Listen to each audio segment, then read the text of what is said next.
Even this, by the way, you know, we talk about building things for real. We built these Ant-Man arms and those steps in this Ant-Man arena on location out in the world. And like Ryan said, we took the chances of paparazzi and spoilers because if this were all on the soundstage, I promise you it wouldn't feel this gritty and this real. Boy, I was so fucking scared, though, that people would see Wes, Chen, Jen, and Daphne.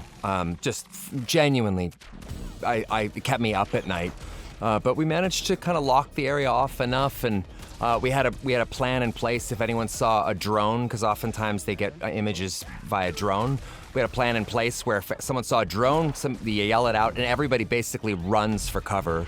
And we never actually had to deploy that little tactic, but yeah, I lived in fear of this all coming out. Yeah, a lot of this action, frankly, the majority are those actors doing that choreography, which they learned months in advance, and then they came to England and rehearsed in advance. And of course, there's this moment. Some motherfuckers still trying to ice skate uphill. Which I hope you heard at home just now, because I've never heard it in a movie theater, because they are cheering so loud. Yeah, you don't. When those heroes defend the entrance, that no one ever hears that classic all-timer of a Wesley Snipes Blade line. I just need to get home. Well, that's not on the menu.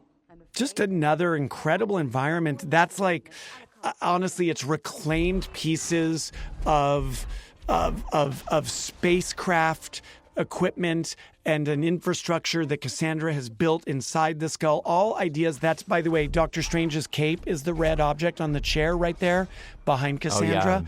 Oh, yeah.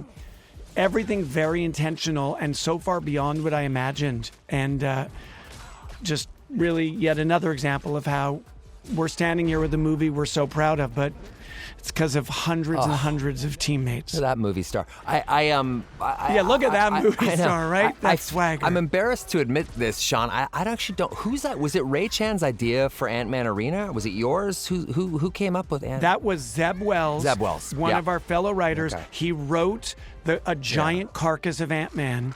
Unreal. Early on, the way we wrote the script is we divvied up chunks of the script.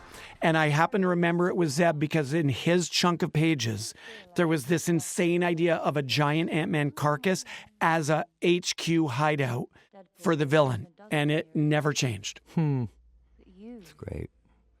Here's another example of sound design. And Ryan and I share an obsession with sound and music.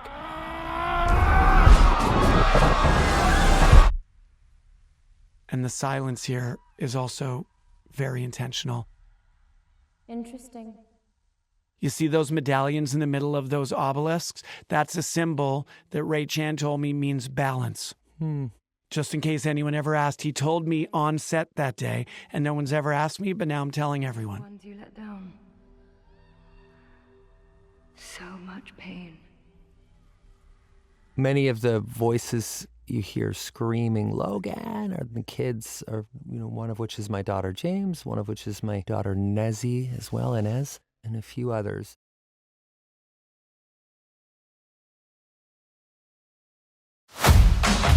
Back in civilian life, I wear a toupee,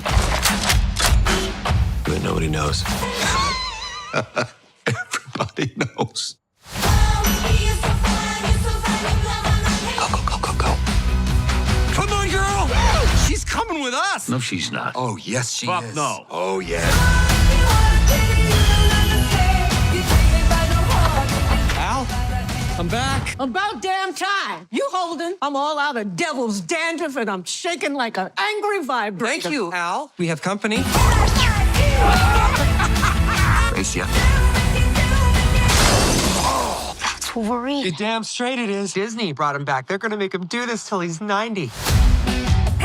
Nice fake o'clock shadow. It's a summer balayage from the French. It's meant to mimic the natural highlights of the sun. It's a toupee. It's a hair system. I love your hair system, Wade. Thank you.